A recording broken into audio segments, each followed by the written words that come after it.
Assalamualaikum warahmatullahi wabarakatuh. Hari ini kita akan membahas bab yang kemarin, masih lanjutan, yaitu mengenai Undang-Undang Hak Cipta dan perlindungan tentang terhadap program komputer. Ya. Nah, kemarin kita membahas mengenai beberapa bahasan mengenai apa itu hak cipta, apa itu pencipta, apa itu karya cipta dilindungi, ya, apa saja. Nah, nanti kita akan membahas masa berlaku hak cipta. Hari ini kita akan membahas 3 bahasan: masa berlaku hak cipta, terus kemudian ketentuan pidana, dan yang ketiga adalah mengenai program yang berlisensi maupun yang tidak berlisensi. Program itu maksudnya software di sini, ya. Oke. Kita akan membahas masa berlaku hak cipta. Ya. Karya cipta yang buatan manusia itu ada 2, ada karya cipta murni, original, karya cipta pengalih wujudan. Ya. Jadi karya cipta itu ada 2, karya cipta murni dan karya cipta pengalih wujudan. Karya cipta murni adalah sebuah karya yang tidak berlandaskan pada karya hak cipta orang lain yang tidak punya hak cipta. Saya berikan contoh begini. Anda misalkan membuat sebuah novel, ya. Seorang novelis membuat sebuah cerita fiktif yang bukan menyadur dari cerita lain, asli imajinasi dia. Misalkan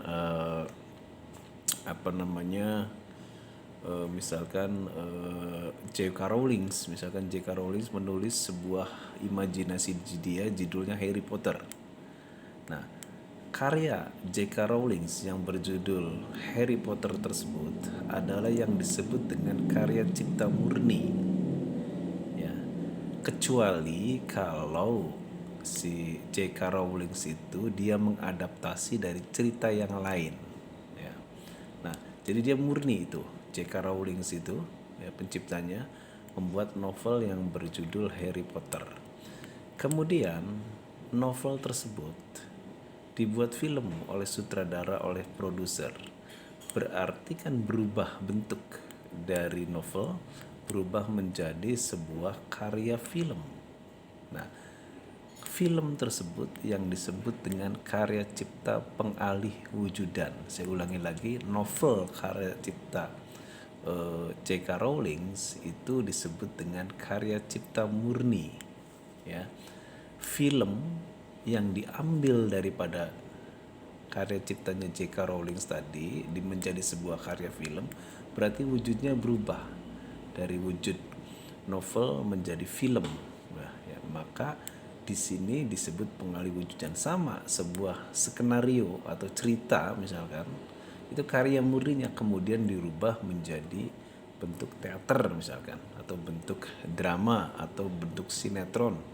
Nah, itu berarti kan karyanya berubah jadi karya pertunjukan, maka ini pengalih wujudan.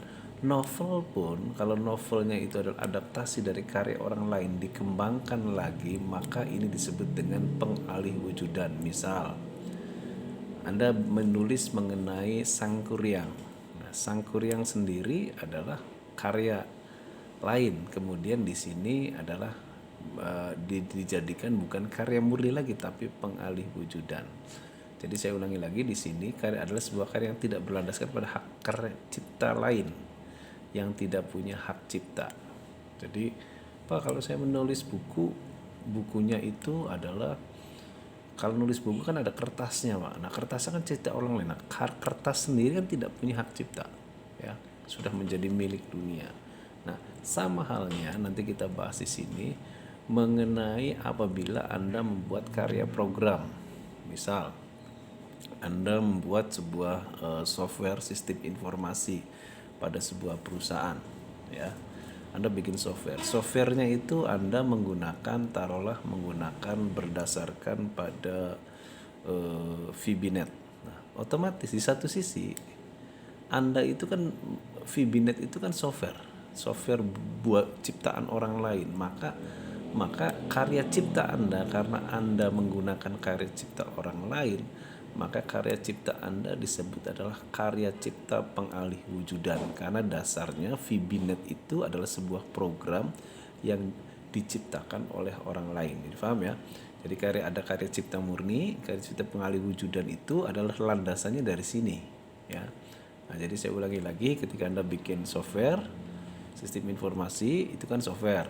Nah, tentu ketika membuat sistem informasi, Anda menggunakan software lagi, misalkan software VBNet. Nah, VBNet itulah yang kemudian adalah menjadi landasan karya cipta orang lain. Maka karya ini disebut pengalih wujudan. Maka semua program komputer pada saat ini diciptakan, saya ulangi lagi, semua program komputer pada saat ini diciptakan disebut dengan karya cipta pengalih wujudan. Jadi ini adalah mengenai karya cipta. Nah, baru kita akan membahas masa berlaku hak cipta. Oke, di sini. Oke, kita tadi membahas hak cipta murni, karya cipta murni dengan hak cipta pengalih wujudan. Oke, kita bahas di sini perbedaan masa berlaku hak cipta murni. Ya tadi ya, taruhlah seperti novel tadi, novel J.K. Rowling itu hak cipta murni. Pengalih wujudannya adalah film misalkan ya. Nah, ilustrasi masa berlakunya secara hukum begini. Hak cipta murni dulu, misal J.K. Rowling, si penulis novel Harry Potter tadi, dia mengumumkan hak ciptanya. Tentu dia masuk ke, kalau di Indonesia HAKI ya, hak karya intelektual, di di Menkumham. Dia dilegalisasi memperoleh hak cipta. Ya, misalkan hak ciptanya dia memasukkan hak cipta pada tahun 2007 misalkan, ya. 2007 si J.K. Rowling tadi ketika dia sudah dapat sertifikat hak cipta, terus dia itu selama dia masih hidup itu terus dilindungi hak ciptanya. Jadi siapapun yang menggandakan, siapapun yang menjiplak, maka J.K. Rowling bisa menuntut pada orang tersebut, ya, karena dilindungi selama dia hidup. Ketika dia hidup itu dilindungi. Nah, taruhlah misal si J.K. Rowling itu meninggal. Taruhlah beliau meninggal tahun 2030 misalkan ya. Nah, ketika 2030 ya, hak ciptanya masih dilindungi 50 tahun yang akan datang. Jadi sampai tahun, kalau dia meninggal 2030 sampai 50 tahun lagi berarti 2080. Nah, ketika 2080 hak cipta buat dia ini habis. Nah, maka sisanya hak cipta tersebut diambil oleh negara yang bersangkutan. Misal J.K. Rowling itu dari Inggris, berarti sudah milik negara Inggris. Ketika orang Indonesia meminta izin untuk menggandakan ciptaan ini, dia tidak minta ke hak pemegang ciptaan, tetapi ciptaan pada negara. Ini tahun 2080 apabila J.K. Rowling meninggal tahun 2030. Nah, ketika dia meninggal, hak ciptanya untuk siapa? Bisa diwariskan oleh pemegang hak cipta yang ditunjuk oleh hak waris oleh si pencipta tersebut. Jadi ulangi lagi, kalau hak cipta murni ya, itu masanya panjang ya, sampai dia meninggal tetap dilindungi hak ciptanya.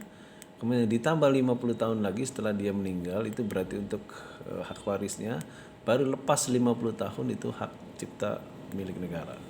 Paham ya ini? Nah, kemudian adalah hak cipta pengalih wujudan. Nah, pengalih wujudan taruhlah novel J.K. Rowling tadi kemudian dirubah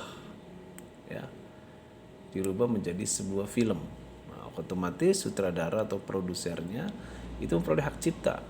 Ya, tentu di sini izin dulu kan sama J.K. Rowling sih untuk membuat film Harry Potter misalkan. Nah, di sini setelah film itu terbit, dilegalisasi hak ciptanya.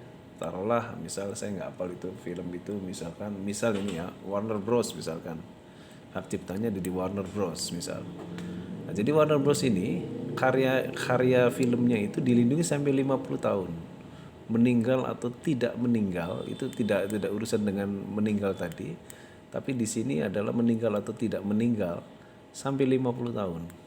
Jadi kalau film Harry Potter itu 2010 ya, maka hak ciptanya dilindungi sampai 50 tahun yang akan datang, berarti 2060 misalkan, 2060. Jadi TV Indonesia, TV Malaysia ketika pengen mengambil film itu untuk kepentingan komersil. Misalkan Anda kan nonton film Harry Potter ya di TV misalkan. Nah, di TV itu Trans TV atau TV Malaysia atau TV Brunei, TV apapun, ketika mengambil film itu dia harus bayar hak cipta. Nah, itu dilindungi selama 50 tahun. Nah, ada hak ciptanya. Nah, setelah 50 tahun, berarti tahun tadi tahun 2060 ya, ini menjadi hak cipta negara. Filmnya, bukan novelnya. Kalau novel kan ini ya hak cipta murni, filmnya. Nah, karena film itu pengalih wujudan. Sama halnya Anda sebagai programmer. Anda bikin sistem informasi. Anda menggunakan Delphinet misalkan atau VBNet. Berarti Anda larinya bukan hak cipta murni, karena VBNet itu punya aplikasi punya orang lain ya. Nah, maka di sini hak cipta pengalih wujudan. Nah, maka program komputer itu sekarang itu pengalih wujudan. Jadi kalau Anda misalkan bikinnya tahun 2020 itu dilindungi sampai 2070 ya. Dilindungi sampai 2070, itu tidak ada urusan meninggal atau tidak meninggal seperti ini. 2070, nah seperti 2070 ke sana, nah, program Anda sudah menjadi hak cipta milik negara, sudah milik umum, berarti sudah bebas, tidak ada lisensi. Nah, itu adalah mengenai perbedaan masa berlaku hak cipta murni dan pengalih wujudan dari sebuah karya cipta. Oke, selanjutnya adalah ketentuan pidana. Ya, Anda juga harus mengerti di sini ketentuan pidana dan perlindungan hak cipta untuk program komputer. Ya, oke, ketentuan pidana. Hak cipta adalah hak eksklusif yang semata-mata diperuntukkan bagi pemegang hak cipta, sehingga pihak lain tidak boleh memanfaatkan seperti mengumumkan atau memperbanyak atau menjiplak ya, apalagi untuk keperluan komersil melalui sarana tanpa izin si pemegang hak cipta. Nah, ini ancamannya ya. Barang siapa dengan sengaja dan tanpa hak melakukan perbuatan sebagaimana dimaksud di atas ini ya, dapat dipidana dan pidana. Jadi kalau dihukum itu ada namanya ancaman paling ringan ya. Paling singkat 1 bulan ya. Denda paling sedikit 1 juta. Tapi ada ancaman maksimalnya, yaitu pidana penjara paling lama 7 tahun atau denda paling banyak 5 miliar. Ya, jadi paling lama 7 tahun atau denda paling banyak 5 miliar. Tadi minimalnya ini 1 bulan dengan 1 juta. Ini maksimalnya 7 tahun sampai 5 miliar. Jadi nah sekarang bagaimana dengan ini karya cipta murni ya. Nah, bagaimana karya cipta pengalih wujudan seperti film, terus kemudian program komputer. Nah, di sini ada barang sengaja tanpa hak memperbanyak penggunaan untuk kepentingan komersil suatu program komputer.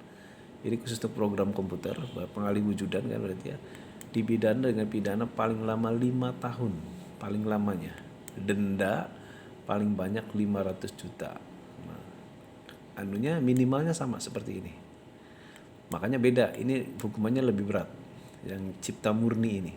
Tapi kalau pengalih wujudan lebih ringan, ini 5 miliar, ini 500 juta. Nah, itu adalah ketentuan pidana. Oke. Selanjutnya adalah perlindungan. Ini mengalami perubahan undang-undang ini ya. Ada, kalau Anda lihat buka di di internet, Anda bisa lihat ini perlindungan terhadap program komputer ya. Yang dulu itu ini nomor 19 2002, yang baru itu ini. Anda bisa baca di sini. Pasal 1 tentang definisi apa sih program komputer. Nanti Anda bisa dilihat definisinya. 2, hak tentang hak cipta atas program komputer.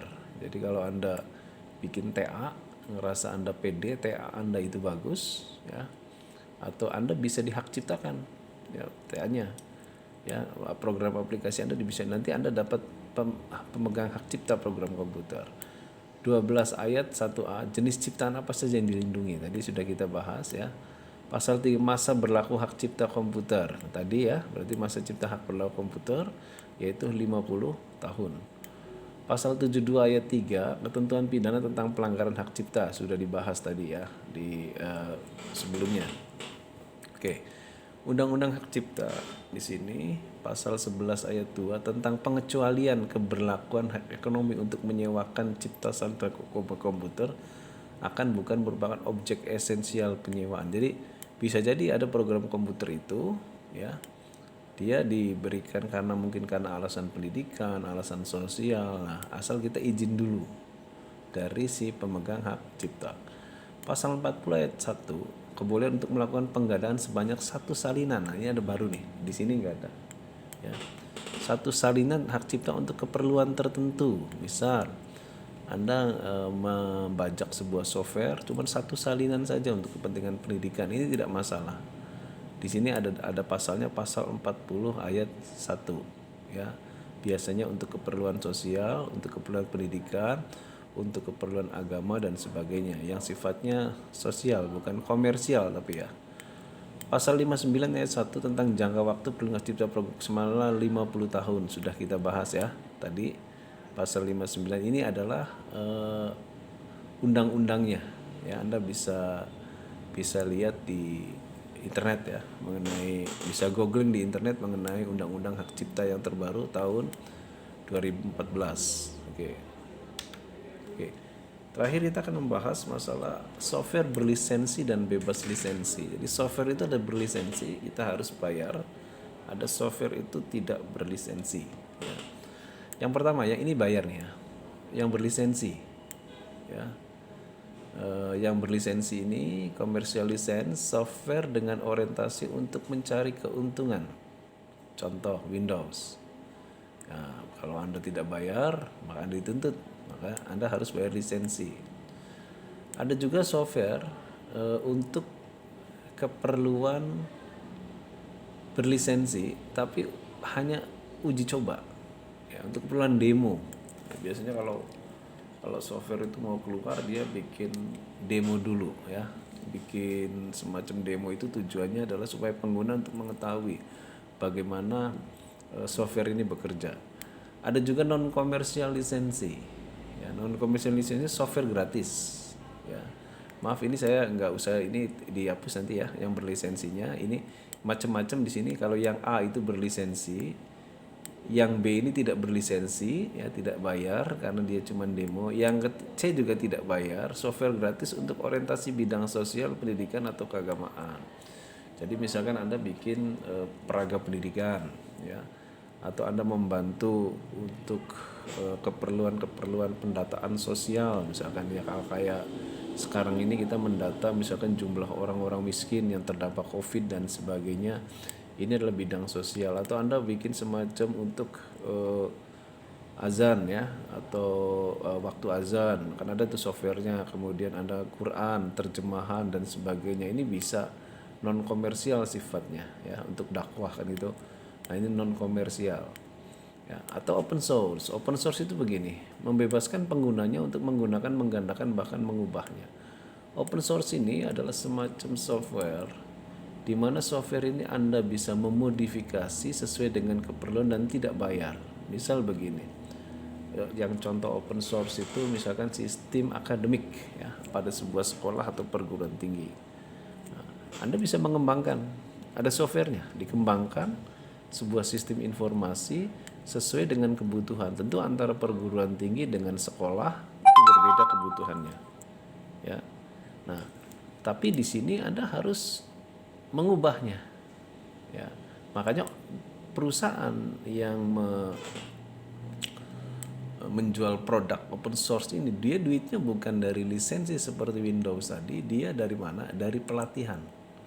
Jadi kalau Anda misalkan pengen membuat sistem informasi akademik, itu ada, tapi Anda harus ikut pelatihannya. Buka softwarenya gratis, tapi Anda harus ikut pelatihannya. Nah, biaya pelatihannya ini yang tinggi. Maka perusahaan yang open source ini, dia mengambil keuntungan dari biaya pelatihannya itu, bukan dari seperti Windows ya lisensinya. Yang selanjutnya software lisensi. Software ini mirip trial license, tapi fiturnya lebih lengkap dan tidak berbatas waktu seperti WinZip, PineShop ya. Kalau trial software ini masih terbatas fiturnya karena masih uji coba dan waktunya juga terbatas. Nah, kalau ini shareware lisensi ini adalah dia fiturnya lebih lengkap dan tidak berbatas waktu. Oke, selanjutnya yang terakhir adalah freeware lisensi. Software yang khusus diberikan untuk melengkapi software yang sudah ada. Jadi software yang Anda beli sebuah software, tapi Anda pengen beli komplementernya, pelengkapnya pendidikan. Contoh misalkan Anda pada software tentu Anda butuh plugin, ya, Anda download plugin kan. Nah, mungkin ada contoh-contoh lain ya, ketika ada sebuah software butuh pelengkap, ya. Nah, itu namanya freeware lisensi. Nah, itu adalah berbagai macam. Saya ulangi lagi, ini yang merah ini saya salah ya, ini seakan-akan berlisensi, harusnya yang ini A. Saya ulangi lagi, ini adalah yang komersial, ya, yang komersial. Ini juga sebenarnya komersial untuk tapi tidak bayar ya, tapi untuk menunjang ini ya. Non komersial ini sama sekali tidak bayar karena untuk keperluan bidang sosial dan sebagainya. Open source secara software tidak bayar lisensi, tetapi pembayarannya pada pendidikan, penggunaan. Nah, jadi biaya pendidikannya itu dia mendapatkan keuntungannya dari situ. Server ini sama seperti ini ya, melengkapi ini sebetulnya ya.